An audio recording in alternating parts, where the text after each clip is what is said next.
un recruteur pourquoi vous voulez faire le métier pour lequel vous postulez, c'est pas toujours évident. Mais il faut vous y préparer parce que c'est une question très classique en entretien.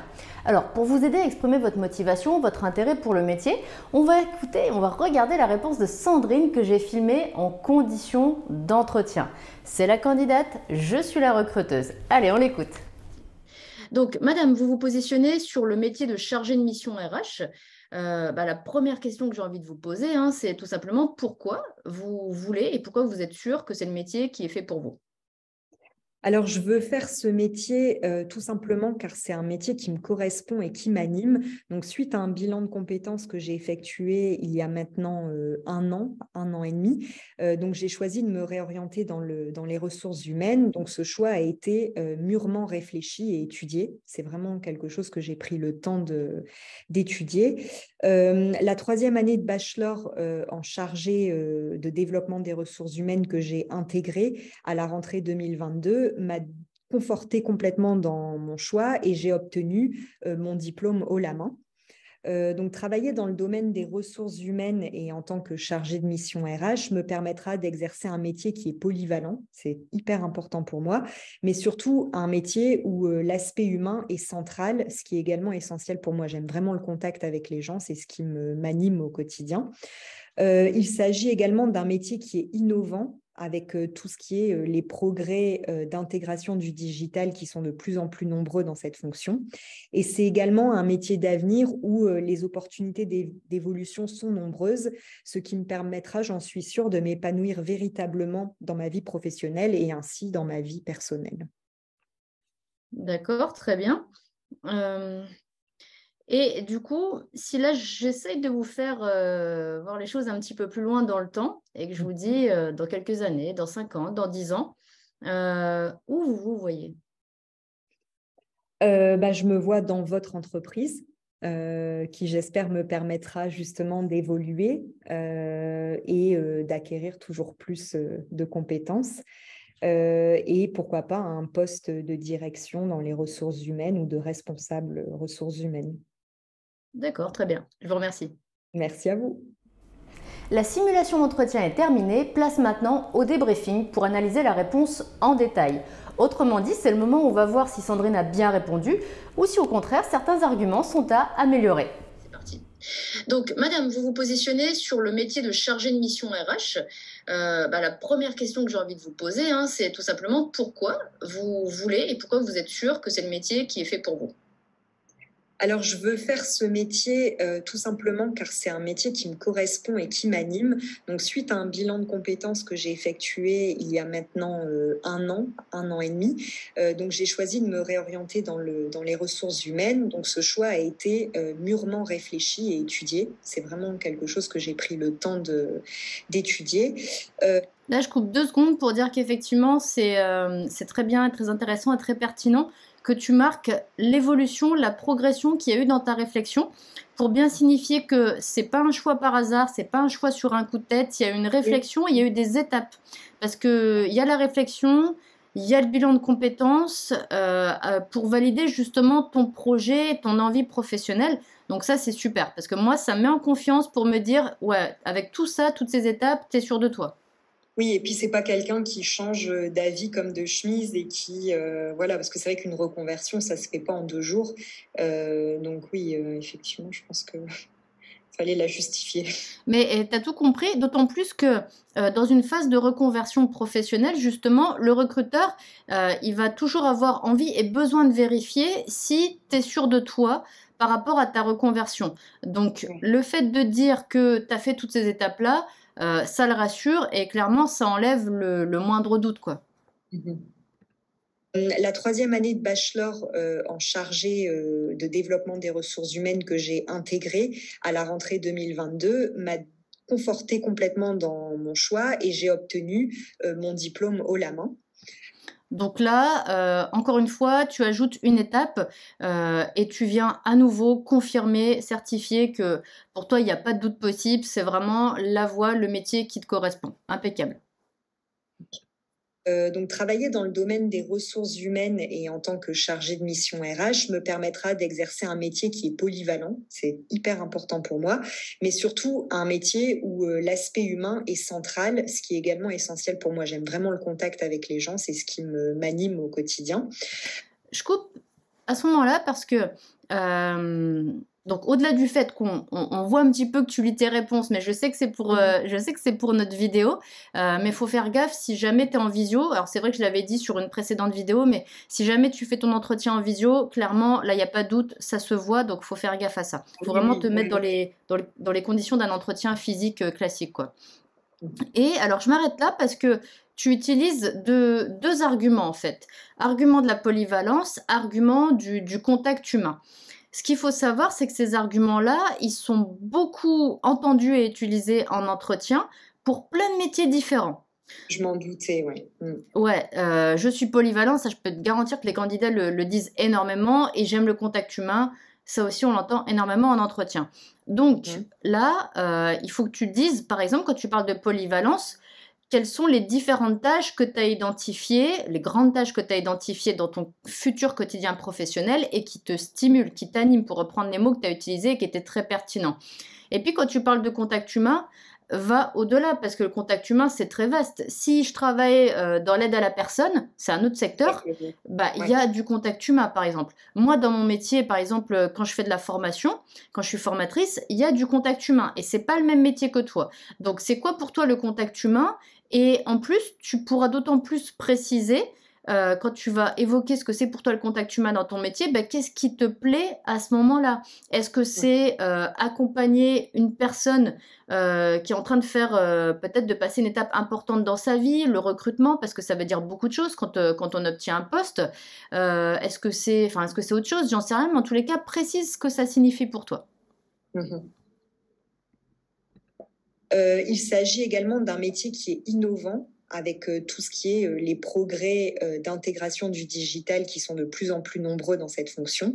Et c'est également un métier d'avenir où les opportunités d'évolution sont nombreuses, ce qui me permettra, j'en suis sûre, de m'épanouir véritablement dans ma vie professionnelle et ainsi dans ma vie personnelle. Alors là, tu amènes des arguments qui prennent un peu le contre-pied des deux premiers. C'est-à-dire que tu parles d'innovation et d'être tourné vers l'avenir. Et là, c'est clairement pas les arguments qu'on entend souvent en entretien. Donc forcément, ça interpelle parce que c'est différent des autres candidats. Là, génial, jackpot.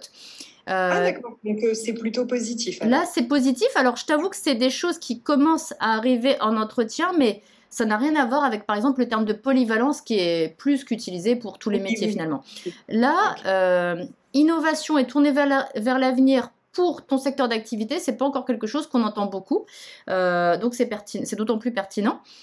Tu parles d'outils digitaux. Là, moi, je t'invite encore une fois à préciser quels outils peut-être toi tu utilises et qui sont pour toi des marqueurs d'innovation. Ou quelles pratiques peut-être, parce qu'il y a aussi les pratiques. Aujourd'hui, on peut recruter de plein de manières différentes par rapport à il y a 10 ans en arrière, par exemple. Donc voilà, encore une fois, précise ta réponse, personnalise-la, et ça montrera d'autant plus ce que tu apprécies dans ton métier, et ça montrera aussi ta maîtrise de ces aspects innovants et tournés vers l'avenir. Et du coup, ça montrera aussi ta capacité à évoluer vers ces pratiques qui sont vraiment en mutation, parce que toi, en plus, tu es dans un secteur d'activité qui est en plein chamboulement, qui évolue, pas quotidiennement, mais limite, c'est presque ça, et qui va encore subir pas mal de mutations dans les mois, dans les années à venir. Donc, il faut que tu sois prête à ça. Et le fait d'aller au bout de cette réponse-là, tu montreras que tu es prête à ça et que tu vas pas te laisser dépasser par les évolutions de ton secteur, justement. Et en revoyant justement la vidéo de moi, je me demandais aussi, en disant que justement l'évolution, enfin pour moi c'est important parce que c'est un métier qui peut être qui confère des perspectives d'évolution. Est-ce que c'est pas se mettre une balle dans le pied si par exemple la boîte en question est pas trop, enfin elle cherche vraiment une chargée de mission RH et elle a aucun poste qui vont se libérer. Est-ce que justement ça pourrait pas être vu comme la fille qui veut tout de suite évoluer, qui veut pas, tu vois, passer par ce métier-là ou pas y rester longtemps? Est-ce que du coup, c'est pas un petit peu compliqué. Bah, en fait, l'évolution, on peut l'entendre dans deux sens différents. C'est je veux évoluer dans le sens, ben, là, je postule pour charger de mission RH, mais bientôt, j'aurai envie de monter les échelons et d'aller au-delà, donc changer de poste. Ou alors, évolution dans le sens évolution des pratiques. Par exemple, toi, par rapport à ton secteur d'activité, les ressources humaines, aujourd'hui, on va de plus en plus vers le recrutement sans CV, par exemple, et toi, tu peux avoir cette ouverture d'esprit-là pour t'adapter à ces évolutions-là. Donc, tout dépend comment toi, tu vas utiliser le terme d'évolution. Et ta question m'amène justement à dire que ça vaut le coup de préciser ce terme-là pour qu'il n'y ait pas de confusion non plus côté recruteur. Ouais. Alors après, le terme d'évolution, si on le prend dans le sens, bah, j'ai envie d'évoluer, de monter en compétence, c'est super positif parce que ça montre justement que tu as la capacité d'apprendre et que tu as de l'ambition. Mais effectivement, ça veut dire aussi que toi, tu as fait un travail de recherche en amont, à savoir, est-ce que peut-être tu as des perspectives d'évolution dans l'entreprise?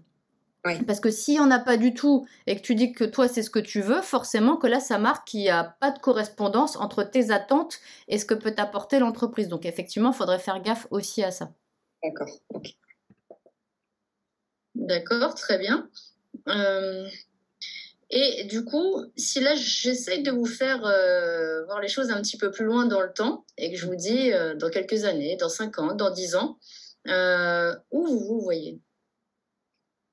Je me vois dans votre entreprise. Le grand classique, je me vois chez vous. Alors, je me vois aux Bahamas. C'est ça.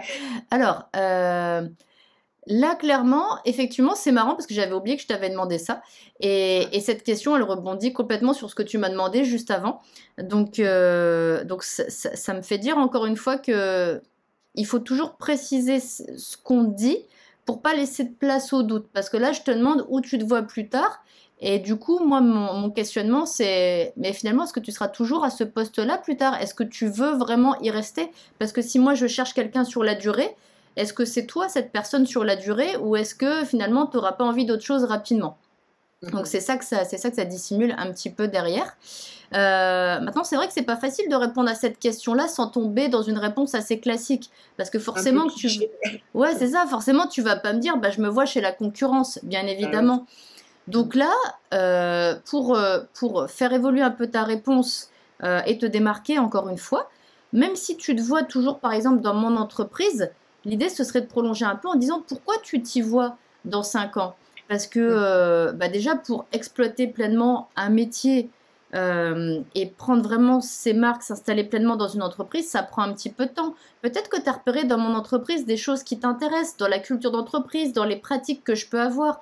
Toi, tu parles d'innovation, par exemple, dans le recrutement. Si tu as repéré ça chez moi, eh ben forcément que tu vas avoir envie, j'imagine, de l'exploiter pleinement. Bien sûr. Donc, pour faire le tour de tout ça, bah, ça prend du temps. Et puis, si tu as repéré que dans mon entreprise, il y a cette ouverture aux innovations, à l'adaptation aux évolutions sociétales, par exemple, eh ben, forcément que il va se passer encore des choses dans l'avenir dans mon entreprise, encore d'autres évolutions, même sur ton poste. Et j'imagine que du coup, ça va t'intéresser. Donc, c'est ces aspects-là qu'il faut développer. Tu peux commencer par dire, bah, je me vois chez vous, mais c'est je me vois chez vous parce que. Et tu développes le parce que. Tu vois la raison, vraiment. Ok. Ça va? Qui j'espère me permettra justement d'évoluer et d'acquérir toujours plus de compétences et pourquoi pas un poste de direction dans les ressources humaines ou de responsable ressources humaines. Mais prends mon poste, t'as raison. Ouais, je me dis en fait, je sais pas si c'est l'idée du siècle. Alors, là encore une fois, ce qui est rigolo, c'est, tu vois, j'avais oublié ce que tu avais dit après, et finalement, ça correspond à ce que je t'ai dit. C'est juste que c'est pas encore assez développé, mais l'idée est là, donc ça c'est vraiment top. Et le fait de dire, bah, je me vois un poste de responsable ou par exemple ressources humaines, bah, j'ai envie de dire, ça dépend qui t'as en face de toi, parce que si par exemple en face de toi t'as le responsable des ressources humaines, c'est ballot. C'est ce que j'allais dire, ça pourrait très bien le... Ouais. Bah oui, parce que ça voudrait dire tu vas prendre mon poste. Sauf si, par exemple, tu sais que bah, peut-être moi dans quelques années je serai à la retraite, imaginons, qu'il faudra bah, me remplacer forcément. Bah, ouais, tu peux déjà laisser entrevoir que non seulement tu te vois sur la durée dans l'entreprise et tu te vois même investir un poste à plus forte responsabilité, donc ça pourrait être le mien. Là, ce serait logique. Mais si je suis pas proche de la retraite ou si tu as un doute sur mon âge, il vaut mieux éviter, tu vois.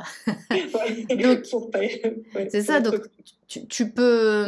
Moi, clairement, je vois pas je vois pas ça négativement de dire que tu te projettes pas pleinement ou pas précisément sur ce que tu feras dans 5 ans, mais ce qui est sûr, par exemple, c'est que tu seras toujours dans le domaine des ressources humaines, c'est que tu auras toujours la même dynamique, la même envie d'accompagner l'humain, de faire grandir l'entreprise, de toujours aller dans le sens des évolutions et des innovations, mais sans y voir clair précisément là aujourd'hui sur où tu seras, à quel poste dans 5 ans. Mais par contre, ce qui est sûr, c'est que tu aimerais que ce soit toujours dans 5 ans dans cette entreprise parce que, encore une fois, tu as vu tel et tel aspect qui t'intéresse. Okay. À partir du moment où c'est argumenté, pour moi, ça pose. Moi, je dis souvent, on peut tout dire en entretien, mais il faut l'argumenter, il faut l'expliquer. Oui. D'accord, très bien. Je vous remercie. Merci à vous. Alors maintenant qu'on a dit tout ça, quels sont les points clés à retenir pour bien répondre ? Premièrement, il va falloir expliquer votre cheminement, c'est-à-dire toutes les étapes par lesquelles vous êtes passé pour en arriver à ce choix de métier. Peut-être qu'il y a eu une reconversion, peut-être qu'il y a eu un stage, peut-être qu'il y a eu une formation. Bref, il faut dire toutes les étapes par lesquelles vous êtes passé.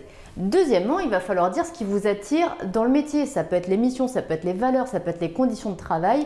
Bref, c'est vous qui savez, mais il faut absolument argumenter sur ce qui vous attire dans le métier pour justifier que vous avez vraiment envie de le faire.